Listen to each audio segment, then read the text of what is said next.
one can sort of forge a sort of unity would be to convince these powerful people who control their respective areas of domination that for the sake of your own self, for your own survival, forget for a time being of all these rivalries. Even if you can't resolve them, come to an understanding on the principle as the Holy Quran itself has laid. And that is the only way out of this very deep and complicated problem. The second problem I'll come to, but first let me refer to the principle as mentioned in the Holy Quran. And that principle is that of coming to the commonalities. The Holy Quran says, قُلْ يَا أَهْلَ الْكِتَابِ تَعَالَوْا إِلَىٰ كَلِمَةٍ سَوَاءٍ بَيْنَنَا وَبَيْنَكُمْ. O Prophet Muhammad sallallahu alaihi wasallam, tell the people of the book that come to the common points.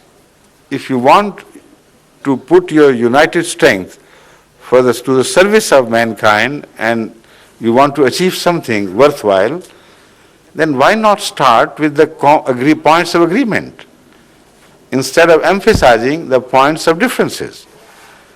So within the differences, a formula can be found in which if commonality issue is made to govern your relationship, and if the common ground of agreement in certain areas is made the starting point for a joint service of mankind, that is the only way where you can religiously and human from the human point of view make yourself a godly people who would serve their responsibilities to not only to God but to mankind. This is the principle which, according to the Quran, should have been accepted by the Jews and the Christians alike.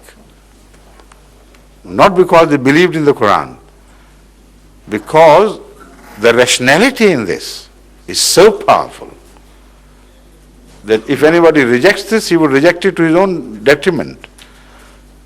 Why can't they apply the same principle within Islam?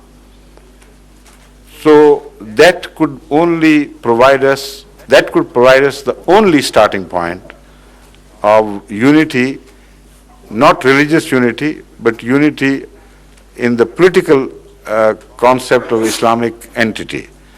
And that when we speak of political concept of Islamic entity, we don't use the word Islam, we use the word Muslim nation. So there is one area where we'll find difficulties, but the answer lies in what I have just have told you. The other is the area of finding resistance from both the divisions within every Muslim country. Every Muslim country is divided on an above-below plane. Those who have alls in politics and government, those who are have-nots in politics and government. These are the two divisions found in every Muslim country today. And those who are deprived of power, unfortunately, utilize the ignorance of the people and exploit their attachment and dedication to religious ideology to a degree that Islam becomes the splitting force between Muslims and Muslims. Not on sectarian plane, on political plane. So how would you overcome that problem? I have been trying to persuade the Algerian leadership in exile in France to use a more rational and logical approach than this extremist approach they are following. And it took me a better part of 4.5 hours or more to ultimately subdue their, what should I say, not hatred, but attitude of violence even towards me, that he dared to attempt such a thing.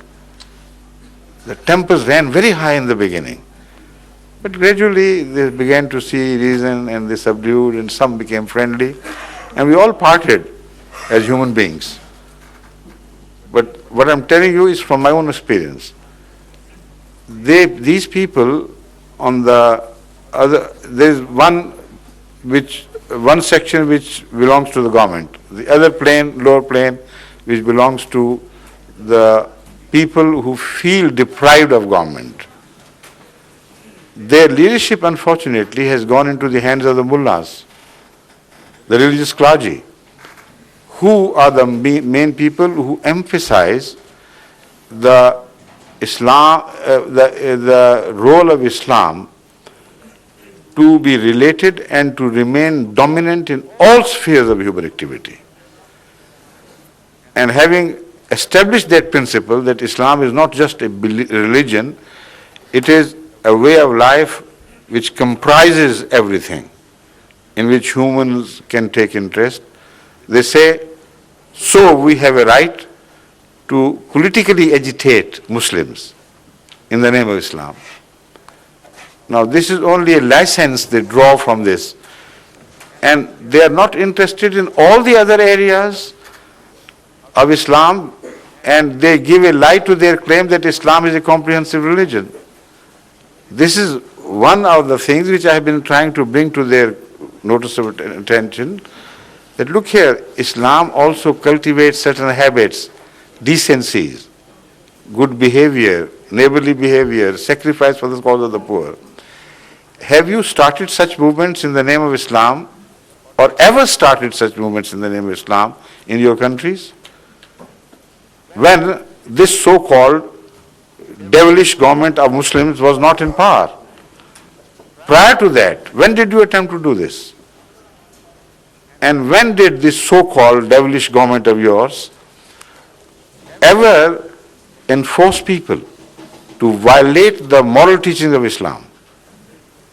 When did they plead in the name of their law that you are not permitted from now on to tell truth?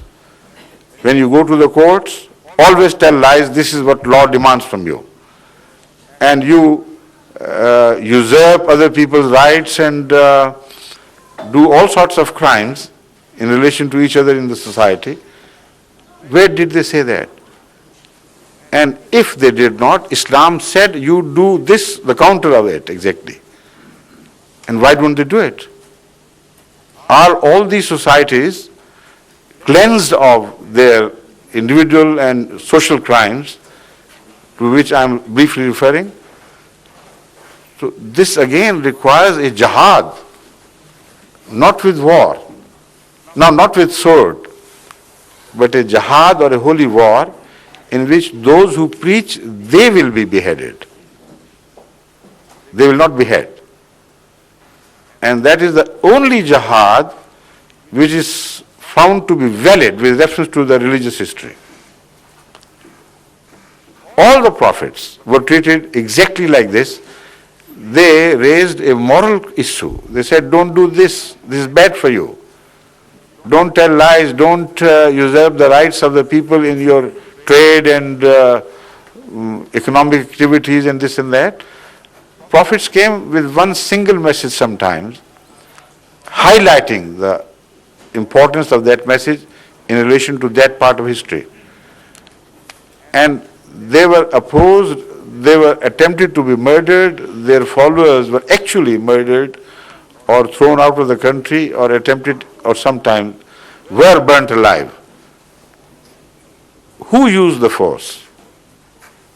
The founders of religions or those who opposed?